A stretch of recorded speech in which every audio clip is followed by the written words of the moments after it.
Welcome to Climb, a podcast designed for sales leaders looking to turn RevOps and RevTech into real growth drivers. Brought to you by SBI, this podcast features candid conversations between our host, Cliff Simon, and top go-to-market leaders.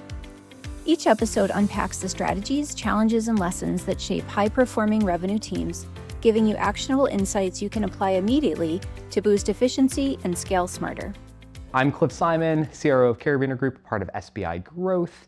And today I'm sitting down with my friend, Allred. We're gonna dive into things that actually work and go to market today. Like, what are the tactical things that you can do to change your business around a bit? Not what was working 6 months ago, not what was working 18 months ago, but what's happening today. And the whole goal of this is that you guys are gonna get a chance to learn what other people in the market are doing. And yeah, Will, you wanna intro yourself real quick? Yeah, so I'm Will Allred, one of the founders at a company called Lavender. We help sales teams get the most pipeline possible from email. Now, historically, we've done that through a coach or a co-pilot type solution, helping tens of thousands of sellers, assisting in everything from drafting to editing those emails. We've built up a really rich data set of understanding what makes email work. Now, I've posted all sorts of learnings to LinkedIn of what we've seen over the years, trends come and go. But we've gotten to an understanding of what makes email work at this point, where we're now building agentic solutions on top of this data set. And so yeah, you've got the manual one-to-one as well as like the one-to-many, helping teams get the most pipeline as possible from email. So, I mean, you guys get access to all this data, right? You got 30,000 end users. What are you seeing that's actually effective? For one, like a level of thoughtfulness and personalization. So I think people take that though and assign many multiples of meaning to it. The reality is your reader on the other end is only going to spend about 9 seconds evaluating a message, and they are in this place of triage in their inbox. And so, yeah, what personalization meant 2 years ago, what personalization meant 1 year ago, what personalization meant like 3 months ago is like rapidly evolving because the evolution of the mental spam filter. The mental spam filter, exactly. So they go through and they see these things so fast that like they just are pattern matching to say like, does this look like the last sales rep that reached out to me? And so like, yeah, thoughtful personalization, yes, but you also have to think about these like weird tells that make the person like opt out, and that could be formatting, it could be the ask that you put in the email, right? Like everybody used to talk about using an interest-based CTA, like worth a chat. Well, those things have like now fallen out of favor versus, for a period of time, everybody was starting their email with like, I saw X, right? Then all of a sudden we saw really, really rapidly that fall out of favor because it's like, the only people who say, I saw the following thing are salespeople. And so it starts to like become pattern. And then as soon as it becomes pattern, it becomes dead, which creates a really interesting problem for companies building agentic solutions, because if they don't have the feedback loop set up where they can quickly self-learn and adjust, it's on the human to go solve that problem, which is why I feel like we're in this like fundamentally different place to help folks in this moment. No, I can see that. And it's interesting, right? A lot of the stuff that I've been talking about for the last few years is centered around this concept of the consumerization of B2B tech. And I think you guys sit in this really interesting spot where you're sort of going both to the end user as well as to the companies. And through that motion, you guys have done a really great job, you in particular, of building out a brand.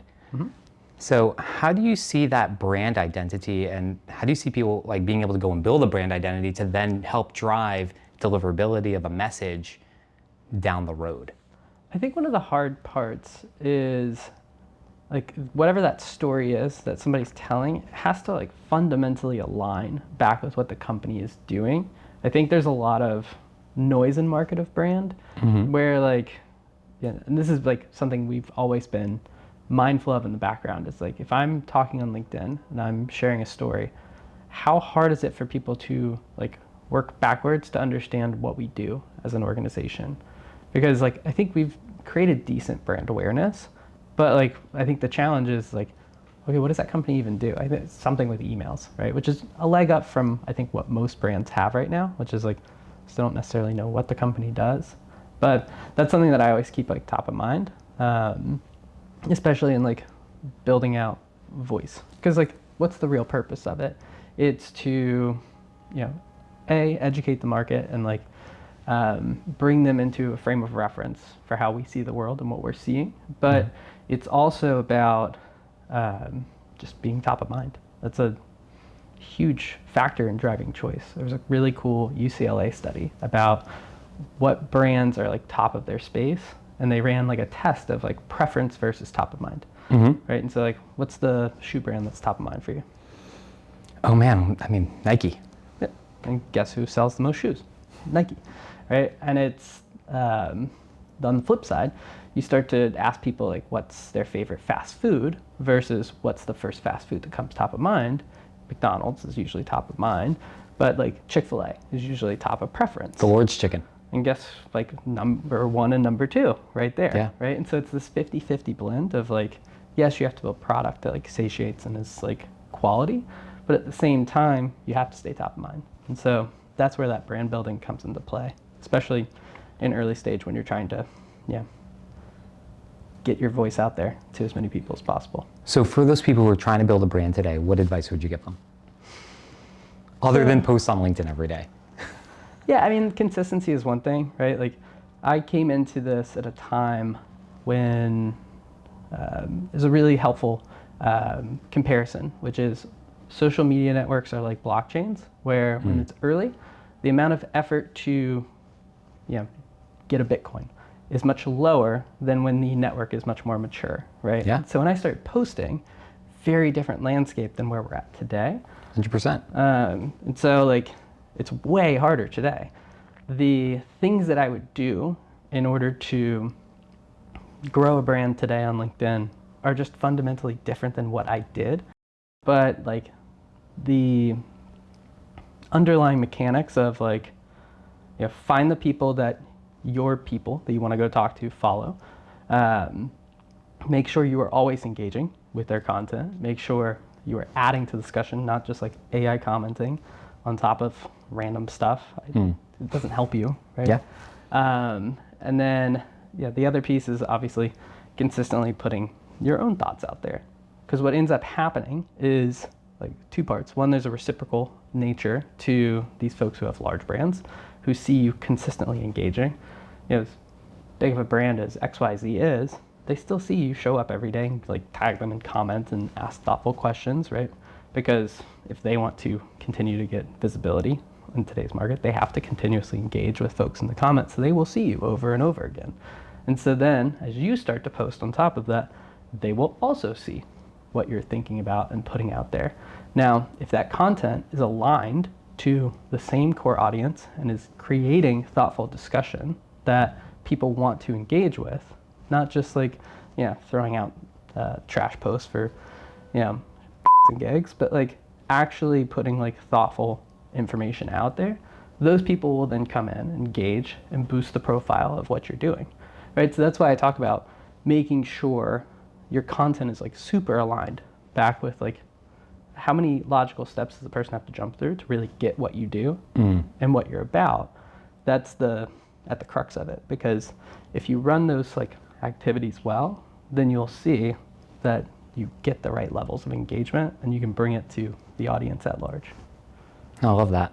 And then there's always this digital presence, but there's also the in-person. I mean, you and I have gotten to know each other over a number of years, and how many rooms have we been in together, right? The circuit. Yeah, exactly, right? How would you encourage folks to marry that digital presence with the in-person, with their ICP or otherwise? I think part of it is like, when you go to those events, putting a face to the name is extremely valuable, right? And so, I think it might surprise people. Like, I would qualify myself as more introverted than extroverted, but like, I think that's mostly because I post on the internet and it creates like fake familiarity with me. Yeah.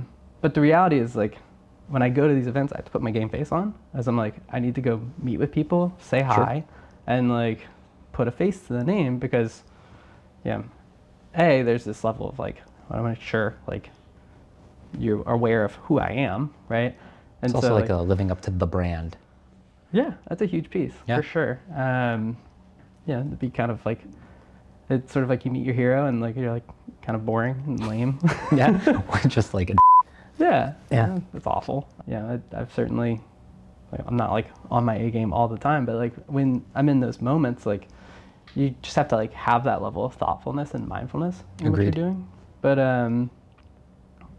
yeah, I think my favorite like IRL moment of like being on LinkedIn was somebody in Austin came up to me at a bar on my birthday and was like, I follow you on LinkedIn, which like those are like my buddies and like they're just like, get this guy a shot.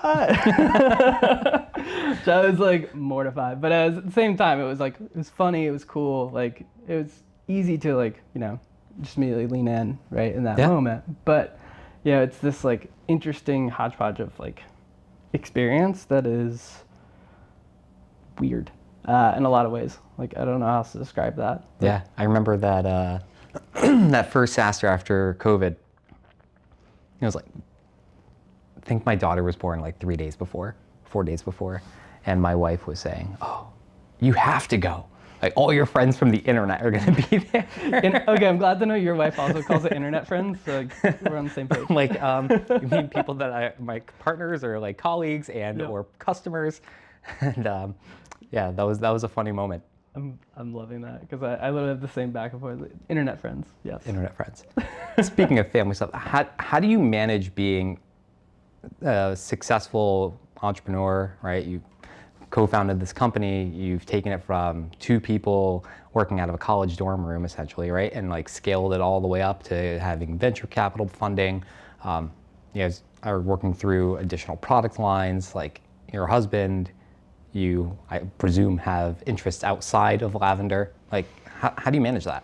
Yeah, and I think one of the things that I try to be mindful of is like separation of church and state. Like, I don't post about my like at-home life. I don't bring that into the brand. I know other people do. By all means, go for it. Like, there's nothing wrong with that fundamentally. It's more just personal choice.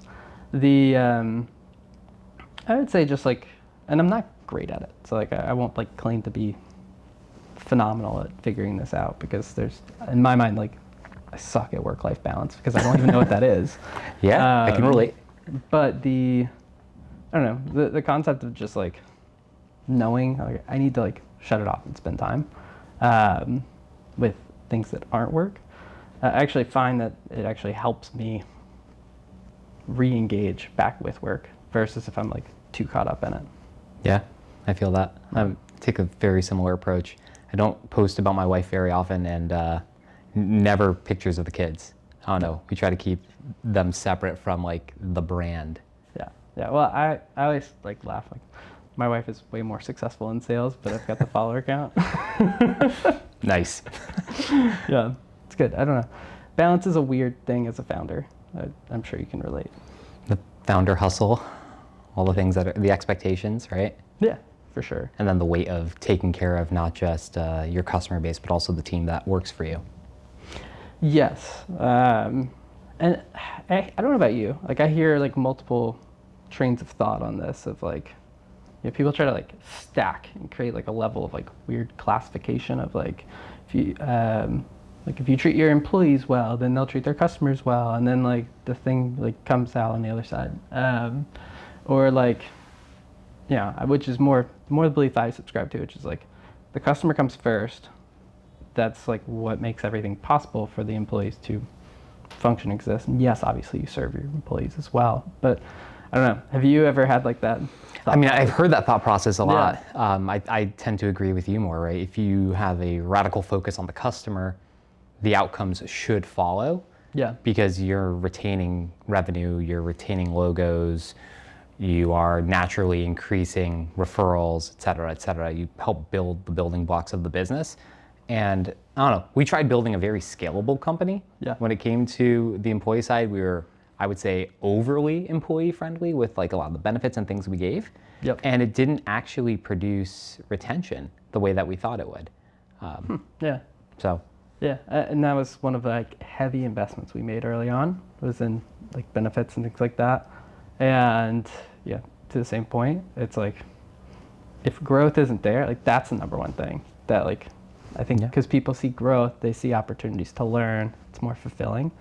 Opportunities to climb, opportunities for Totally. advancement, whatever it is that they might be looking for. Yeah. But like you just don't get that if like you're not maniacal about your customers. Yeah, I would 100% agree. Yeah. I mean, Will, you guys launched Aura about a month ago, right? Yeah. Your agentic AI, SDR, whatever you want to call it. I'll let you sort of put the nomenclature there. But we were talking before. One of the things that's helping you guys be successful is the fact that you even have access to a tool like this. Mm-hmm. Can you walk me through that a bit and walk our viewers through that? Yeah, so I think there's a couple pieces to that puzzle, right? I think one is like there's a level of product market fit with what we're selling right now, which is helping drive a lot of that success. Mm-hmm. It's hard to, if people always say like selling ice to Eskimos, like that's a pretty unsustainable business model. I'd rather sell water to thirsty people. And so like, the reality is like, we've built something that there's demand for in market, and we've seen the ability to meet that demand is done at a higher quality level just because of the underpinning data sets that we've built out over the years. So I've been very happy with like the product that we've put out. There's so many like weird challenges to launching a new product. Like the fact that you're like, is it an AI SDR? Like how do you like refer to it? Because like fundamentally we don't want to call it an AI SDR, but there's existing demand in a marketplace for things called AI SDR. So like how do you like marry the blend? So like we call it a prospecting agent as part of a like AI platform for sellers because we don't plan to just stick to prospecting. But that's like such a weird dichotomy that But I think it's something that's evolving really rapidly, right? I'm seeing all these tools that were AI SDR tools, and now they're coming out as being more agentic because that term is hitting the vernacular and people having a broader understanding of what that means. But now it's not just agentic in terms of like prospecting, it's agentic in terms of process automation, it's agentic in terms of research, it's agentic as your back-end operations. Like there's so much that sort of can hinge off of that if you have the data structured the appropriate ways. Question for you, how would you define agentic? Oh gosh, something that can do base level tasks that are typically very time consuming for humans to do manually, but that are things that people can do, right? It just becomes cost prohibitive to do that at scale with my hands. Yeah, and it's interesting because like I look at this space and I see like prompts within workflows designed to like go after a very specific task. And I've heard that referred to as like agent, right? I think when you start to combine multiple layers of agents into like a platform that can do a like more complicated task autonomously and self-learn in that process, I think that is going to start to become the standard for what is agentic. I agree, because I think it's going to be, to your point, multiple agents, right? Yeah. It's going to be a lot easier for companies to scale and build an agent that does one very specific work stream than trying to teach that, we talked about this, right? Than having an agent that does A, B, C, D, E, F, G. I'd rather have 26 agents that can do all those things in an orchestrated fashion. Right, and that's, I think, fundamentally where we're building differently than everyone in the market. So like the products that I've seen so far, and this is where like I struggle with what's out there, is they're built for the hackers. They're built for people who want to like get into the weeds of the prompt, want to like set up this like intricate workflow of a very specific task that kicks off another task that's like very specifically built out. The problem is like the amount of time it takes to get that spun up, like it's a long time. And so you've got all these people making big investments in AI, and like the C-suite's going to be looking down their throat and being like, where's the results, right? And then like they may or may not be good at prompting, and so like the outputs may or may not be bad, and like so like the outcomes, it all hinges so much on like the human being in the loop. And so this is where I think we're interestingly positioned given this data set that we have, where we can come in and we can remove prompting from the equation. We can say, we did that for you, don't worry about that. We understand what makes your content work. We understand like why email works. And we've got a layer of expertise on the back end so we can set up these thought processes, okay, like agents connecting to one another, that are fundamentally going to be better than like you bringing in an entry level person to go do the task. And so like I think about it as like different levels of sophistication that we're going to be able to bring to the table, and how do you design a UI element that like fits with the needs of that individual in those levels of tasks, right? So like some of them can be fully autonomous and self-learning because like you have that sense for what makes the content work. Some of them, might be more specific plays where you feel like you understand the like ins and outs of what makes that play work, in which case an agent workflow actually makes a ton more sense, right? Some of them might be more about like setting up some of the tasks to make something go faster or more effective, but at the same time, like sending you a draft of an email to at least get you started. Yeah. Right? Like here's a good thought process, here's some good research, and like passing that to a rep. And that's where you start to get to more of these, like where does the co-pilot come into play with like an agent? But it's, I don't know, it's an interesting space right now. It's a very interesting space right now because it's like so many terminologies like floating around, so many ways to like orchestrate these things together. So I think there's gonna be a lot of folks that try to capture that orchestration. I think they run the risk of going too broad and not nailing the actual task management early enough. Whereas like we've just taken this approach, like we're just gonna nail the task and then expand the task. Versus like I think other folks' strategy is more go horizontal, where like I'll give you all the tools to own the task. So I think it's there's an interesting blend of like approaches and strategies here. Yeah, I can see that. No. Last question. You get to ask it.